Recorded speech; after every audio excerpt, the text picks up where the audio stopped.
암호화 자산 규제가 심화되면서 지난주 목요일 치고 올라오던 비트코인이 23,000달러에서 현재 21,000달러대로 떨어졌습니다. 이는 브라이언 암스트롱이 지난 9일 오전 올린 폭탄 선언 트윗에서 비롯되었습니다.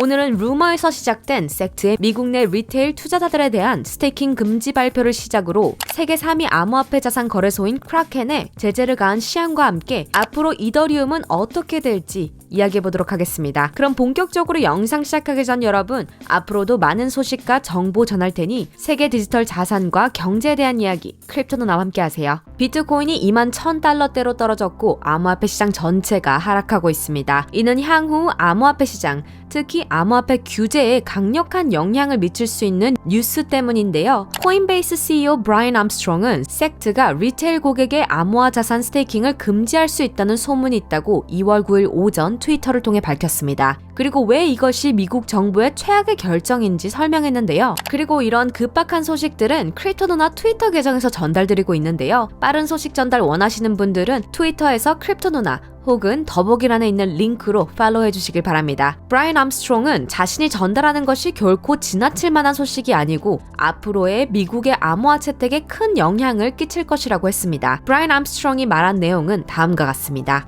우리는 섹트가 리테일 고객들을 위해 미국에서 암호화폐 지분을 없애고 싶어 한다는 소문을 듣고 있다. 그런 일이 벌어지면 미국에 끔찍한 길이 열릴 것으로 생각하기 때문에 그렇지 않기를 바랄 뿐이다. 스테이킹은 암호화폐에서 정말 중요한 혁신이다. 사용자가 개방형 암호화 네트워크를 실행하는데 직접 참여할 수 있기 때문이다. 스테이킹은 확장성, 보안 강화 및 탄소 생산 감소를 포함해 암호화폐에 많은 긍정적인 개선을 가져온다. 스테이킹은 결코 주식이 아니다. 여기에 좋은 예시가 있다라고 하며 특정 블로그 게시물을 공유했습니다. 참고로 모두들 아시겠지만 여기서 스테이킹 서비스란 투자자가 보유한 가상자산을 블록체인 네트워크에 예치한 뒤에 그에 대한 보상, 즉 리워드를 주는 서비스입니다. 그럼 트위터 트레이드 계속 보시겠습니다. 우리는 미국에서 새로운 기술이 성장하도록 장려되어야 하며 명확한 규칙의 부족으로 인해 숨이 막히지 않도록 해야 한다. 금융 서비스와 웹3에 관한 한 이러한 기능이 미국에서 구축되는 것은 국가 안보의 문제다. 강제력에 의한 규제는 효과가 없다. 그것은 오히려 기업들이 해외에서 활동하도록 장려하는데 이것이 바로 FTX에서 일어난 일이 아닌가. 우리가 협력해 업계를 위한 명확한 규칙을 발표하고 미국의 혁신과 국가 안보 이익을 보존하면서 소비자를 보호하는 합리적인 해결책을 마련할 수 있기를 바란다고 하며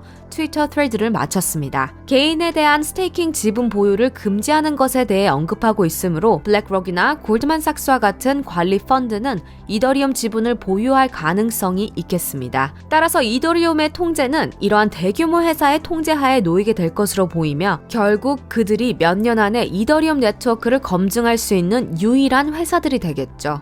앞으로 수년간 구글, 아마존, 페이스북, 애플, 마이크로소프트 등과 같은 대규모 회사와 유사한 형태로 결국 크립토, 암호화 자산의 본질에서 벗어난 이더리움을 만들 것이라고 생각됩니다. 또한 컬다노의 설립자인 찰스 호스킨스는 이에 대한 질문을 받았는데요. 찰스 호스킨스의 의견은 이더리움 스테이킹은 일시적으로 다른 사람에게 자산을 돌려받기 위해 당신의 자산을 포기하는 것이 문제다 라고 말했습니다. 채권을 대량으로 보유하는 규제 상품과 완전 유사하지는 않지만 다른 한편으로는 우리가 수년간 사용해온 채굴장과 유사하다고 말했는데요. 그의 발언으로 보았을 때 찰스 호스킨스는 섹트가 이더리움 스테이킹을 규제해야 한다고 말하고 있는 것 같지만 비트코인 채굴과 비양속적 지분은 우리가 장려해야 하는 것이기도 합니다. 결국 섹트는 세계 3위 가상자산 거래소인 크라켄에 3천만 달러, 약 377억 원에 달하는 벌금을 물었고 유사한 혐의로 섹트와 합의에 도달하고 있다고 하는데요. 현재 이더리움 지분에 대한 섹트 집행이 진행 중이며 크라켄이 미국 암호화폐 스테이킹 서비스를 폐쇄하기로 결정했습니다. 섹트가 크라켄을 기소한 혐의는 미국 고객들에게 등록되지 않은 증권을 제공했기 때문이라고 하는데요. 결국 크라켄 블로그 게시물에서 볼 수 있는 것과 같이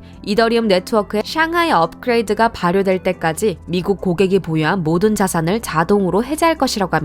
여기서 중요한 것은 미국 이외의 고객들은 영향을 받지 않는다는 점 유의하시길 바라고요. 결국 이로 인해 이더리움 기반 스테이킹 서비스를 이용하기 위해서 미국 리테일 투자자들이 앞으로 미국 외 플랫폼을 이용하게 될 텐데 과연 그로 인한 파장이 어떻게 되돌아올지 걱정되는 부분입니다. 또한 많은 분들이 이더리움 지분 증명 전환으로 스테이킹 하셨던 리도는 어떻게 되는 것인지 걱정이 많으셨을 텐데요. 현재까지 보고된 바로는 섹트의 메인 타겟은 중앙화 거래소에서 이루어지는 스테이킹 서비스인 것으로 보이며 이더리움을 증권으로 간주하기에 증권법으로 다뤄야 한다는 입장입니다. 반면 리도 파이낸스의 경우 최근 제안서에서 발표한 내용에 따르면 스테이킹 서비스를 완전한 탈중앙화로 정리했다고 하는데요. 그로 인해 섹트의 영향은 받지 않을 것으로 보입니다. 간단하게 리도 파이낸스에 대해서 설명해 드리자면 리도 프로토콜은 이도 토큰에 의해 지배되면서 이더리움 사용자가 자신의 이더리움을 프로토콜에 예치할 때 그에 상응하는 양의 ST 이더라고 불리는 토큰을 제공합니다. 그리고 그 토큰은 다음 달 이더리움의 샹하이 업그레이드 후에 1대1로 상환되게 되죠. 그래서 리도의 이더리움을 예치하면 그 대가로 ST 이더를 추가로 받고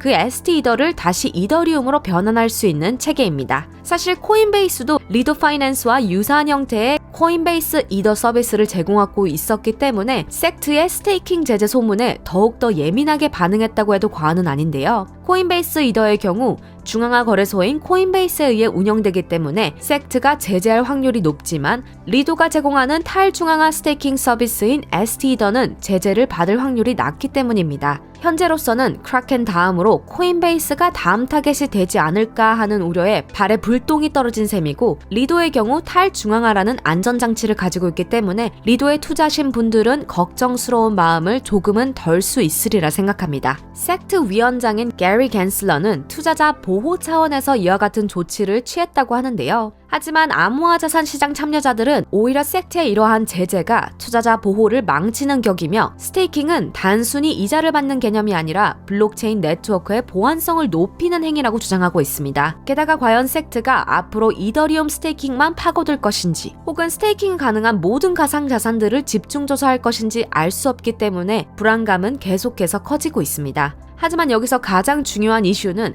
섹트의 본격적인 이더리움의 증권화겠죠. 이더리움이 앞으로 구글, 애플, 아마존과 같은 증권으로 분류가 된다면 앞서 말했듯 탈중앙화를 향해 달려가는 암호화폐의 본질과는 멀어지게 될 것입니다. 하지만 한편으로는 블랙록이나 그레이스케일 등과 같은 대형 투자자들이 컨트롤하는 가상자산이자 정부에서 공식적으로 규제하고 있는 암호화폐라면 그 가상자산에 대한 불신은 조금 더 내려놓을 수 있게 되지 않을까요? 오늘 준비한 내용은 여기까지이며 여러분들의 의견 자유롭게 공유해 주시면 감사하겠습니다. 그럼 모두들 다시 만날 때까지 아디오스!